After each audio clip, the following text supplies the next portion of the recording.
नमस्ते दोस्तों। आइए ज्योतिष सीखे में हम ये नई वीडियो सीरीज़ आज से शुरू कर रहे हैं। इसमें हम साथ साथ ज्योतिष बेसिक से सीखेंगे। अ, अगर आप भी सीखना चाहते हैं और आपको काका का भी नहीं पता है ज्योतिष का, तो हम हम लोग सही जगह पे हैं। हम आज हमारे इस वीडियो में सबसे पहले सिर्फ मैप समझते हैं। हम जानेंगे कि ये जो 12 खाने दिख रहे हैं, 12 खाने क्यों हैं, 12 घर क्या है। आपकी पूरी जो ज़िंदगी है वो ये 12 खाने जो है बताते हैं। तो चलिए स्टार्ट करते हैं जीरो से। आप यहाँ देख सकते हैं ये 12 खाने हैं। इन्हें हम हाउसेस या भाव भी बोलते हैं। इन्हीं भाव में हमारी पूरी लाइफ का रिप्रेजेंटेशन है। आप ये समझ लीजिए कि ये आपकी लाइफ का एस्ट्रोलॉजिकल मैप है। एस्ट्रोलॉजी में जो हमारा अपर डायमंड बीच का ये जो हाउस है, इसे हम पहला घर बोलते हैं या लग्न बोलते हैं। एस्ट्रोलॉजिकली जब हम बात करते हैं हाउसेस की, तो हम एंटी क्लॉकवाइज इन्हें काउंट करते हैं। नंबरिंग 1 2 3 4 5 6 7 8 9 10 11 12 इस तरह से की जाती है। सबसे पहले हम समझते हैं कि हमारे जीवन की नींव क्या क्या है, और यही घर आपके बारे में क्या बताते हैं। जो हमारा पहला घर या लग्न है, वो दिखाता है कि आप खुद कैसे हैं, आपका शरीर कैसा है, आपका रूप रंग कैसा है, और आपकी पर्सनैलिटी कैसी है। ये सब यहीं से देखा जाता है। आप इसको ऐसा मान सकते हैं कि ये एक इंजन है। जब हम दूसरे घर की तरफ जाते हैं, तो ये आपका धन और परिवार बताता है। यहीं से हम जान सकते हैं कि व्यक्ति के पास कितना बैंक बैलेंस होगा, उनकी स्पीच कैसी होगी, वो क्या खाना पसंद करते होंगे। ये सब बातें हम दूसरे घर से पता करते हैं। तीसरा घर जो है, ये मेहनत का घर है। इसे पराक्रम भी कहा जाता है। इससे साहस, छोटे भाई बहन और कम्युनिकेशन स्किल वो तीसरे घर से देखी जाती है। अब हम चलते हैं चौथे घर पे। ये बहुत ही महत्वपूर्ण है, और ये है आपका सुख। यहाँ से देखा जाता है आपकी मदर, आपका घर, आपकी गाड़ी और आपके जो मेंटल पीस है, उसका रिप्रेजेंटेशन जो है वो फोर्थ हाउस से किया जाता है। अब स्वयं आए हैं इस लोक में, तो संघर्ष भी करना पड़ेगा। हम चलते हैं फिफ्थ हाउस की तरफ। ये आपकी बुद्धि और संतान का घर है। यही आपके रोमांस और क्रिएटिविटी को रिप्रेजेंट करती है। ये है सिक्स्थ हाउस। इसको थोड़ा सा ध्यान दीजिएगा। ये शत्रु भी है, रोग भी है, और लोन्स भी हम यहीं से देखते हैं। बीमारियां, कर्जा और दुश्मन। साथ ही आपकी जो डेली जॉब होगी वो भी यहीं से देखी जाएगी।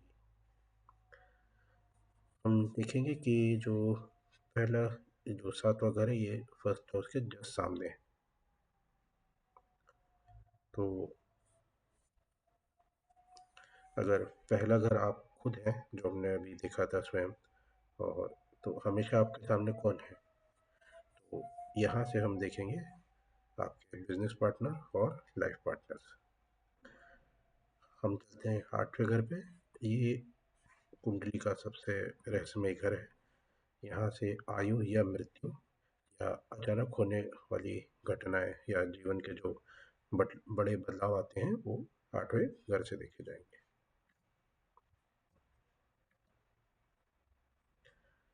हमने पहले स्वयं देखा, फिर जीवन में क्या संघर्ष करेंगे, और उसके बाद अब हम आते हैं भाग्य पे। हमारा जो नवा घर है वो सबसे शुभ माना जाता है। ये आपका भाग्य, आपके पिता, आपके गुरु और धर्म कर्म सब यहीं से देखे जाएंगे। 10वां घर जो है वो कुंडली का सबसे ऊंचा हिस्सा है। ये आपका कर्म यानी करियर, ये यहाँ से देखा जाएगा। यहीं से देखा जाएगा कि आपकी जो इमेज है वो सोसाइटी में कैसी है।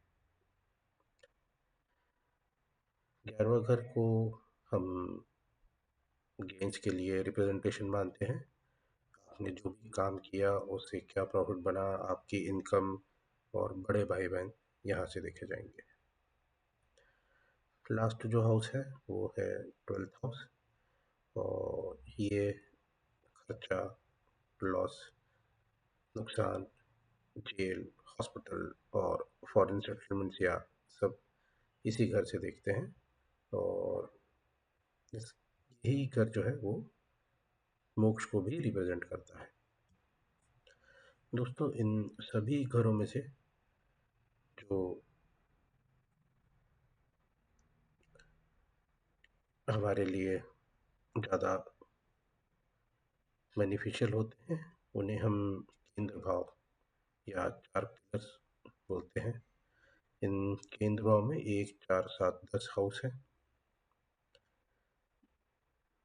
अगर ये चारों हाउस मजबूत हैं तो ये समझिए कि इंसान की ज़िंदगी भी मजबूत और अच्छी निकलती है। अब आप सोचते होंगे कि हम जब वर्ल्ड की बात करते हैं तो दुनिया गोल है, लेकिन हम चौकोर में सब कुछ कैसे देख सकते हैं।